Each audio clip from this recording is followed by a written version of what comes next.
ඉතින් ඔන්න සුබ දවසක් කියලා ඔයාලා හැමෝම ආදරෙන් මගේ channel එකට පිළිගන්නවා. අද හදන්න යන්නේ මාළු බදින්න නෙවෙයි බේක් කරන්න. ඉතින් ඔන්න ලොකු මාළු සාමාන්‍යයෙන් වැව් මාළු වගේ මාළු බේක් කරගන්නකොට කොහොමද රසට gedara තියෙන දේවල් වලින් මික්ස්චර් එකක් හදාගන්නේ කියලා තමයි අද මම ඔයාලට පෙන්වන්න යන්නේ. ඉතින් මම පාවිච්චි කරේ මෙහි ඔරාතා කියලා කියන්නේ මේ මාළු වලට සාමාන්‍ය වැව් මාළු වගේම තමයි ඒ රසම තමයි.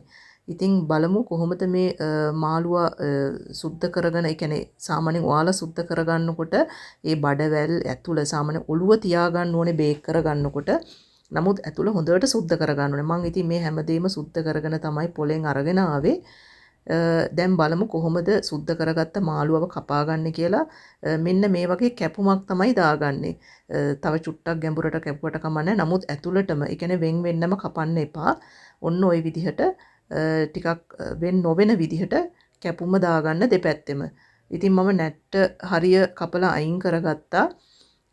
සාමාන්‍යයෙන් මේක මික්ස්චර් එක ඇතුළට හොඳට මාළුවට උරා ගන්න ඕන විදිහට හින්දා තමයි අපි මේ විදිහට කැපුමක් දාගන්නේ. ඇත්තටම මම පෙන්නන්නම් මම මාළු බේක් කරන්නේ මෙන්න මේ ගොඩක් ඒවා මස් එහෙම බේක් කරන්නේ මෙන්න මේ පුංචි oven එකක් මේක.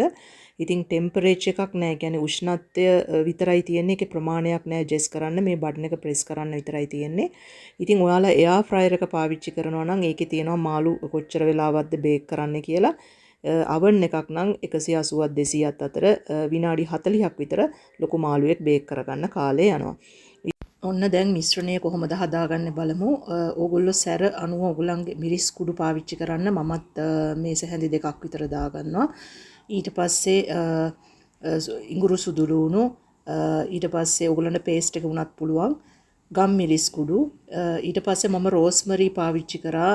ඒක ඒ කියන්නේ වියලි රෝස්මරි, ඒක ෆ්‍රෙෂ් වුණත් ප්‍රශ්නයක් නැහැ. ඊට පස්සේ දෙහි උෂ හොඳට ටිකක් වැඩිපුර එකතු කරගත්තා.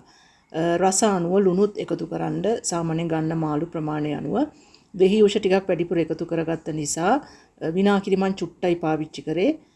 ඊට පස්සේ තෙලුත් මේකටම ඔයගොල්ලෝ ඔලිව් ඔයිල් හරි ভেජිටබල් ඔයිල් හරි පොල් තෙල් හරි ඒ කියන්නේ රස මුඩු රස එන්නේ නැති තෙලක් මේකටම පේස්ට් එකට දාලා මේ ඔයගොල්ලෝ ඒක හොඳට මිශ්‍ර කරගන්න. අනිවාර්යයෙන්ම කහ එකතු කරන්න. ඒක වීඩියෝ එකට මට දාගන්න බැරි වුණා. ඉතින් අර කපාගත්තු මාළු වලට ඒ කියන්නේ අපි කට් එකක් දාගත්තා. ඒකට හොඳට ඇබ්සෝබ් වෙන විදිහට ඇතුළට හොඳට මිශ්‍රණය මාළුවන්ගේ තවරාගෙන පැය කාලක් වගේ වහලා තියලා ඔන්න මම බේක් කරගන්න මගේ තැටියට දාගත්තා. ඉතින් ඔන්න ටිකක් වෙලා ගිහිල්ලා කියන්නේ විනාඩි 40කට විතර පස්සේ තමයි මේ ඉතින් පොඩ්ඩක් විතර යට ඒ කියන්නේ මාළුවා අනිත් පැත්ත හරවනට ගැලවුණේ. ඒක හොඳට බේක් වෙලා මදි නිසා. ඉතින් හොඳට බේක් වුණාම මාළුවා එහෙම ගැලවෙන්නේ නැහැ. ඉතින් ඔයාලත් අවශ්‍ය ප්‍රමාණයට තෙල් දාගන්න. මිශ්‍රණයට තෙල් වැඩිපුර ටිකක් එකතු කරගත්තට ප්‍රශ්නයක් නැහැ. ඉතින් ඔන්න අන්තිමට ඉතුරු වෙච්ච ටිකත් මම එහෙම තෙල් ටික වක් කරගත්තා. මොකද මේ මිශ්‍රණයේ තිබිච්ච රස ඔක්කොම ඒ තෙල් වල තියෙන නිසා ඉතින් ඇත්තටම හරීම රසවත්ව එදා මේ මාළුවා බේක් කරගත්තා. මේ ඕගලන්ට පාන් එක්ක නම් හරිම රසයි, බත් එක්ක වුණත් හරිම රසයි.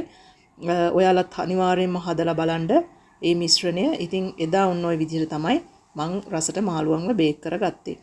ඉතින් ඔයාලත් හදලා අනිවාර්යයෙන්ම කමෙන්ට් එකක් දාන්න. ආපහු වීඩියෝ එකෙන් හම්බෙමු.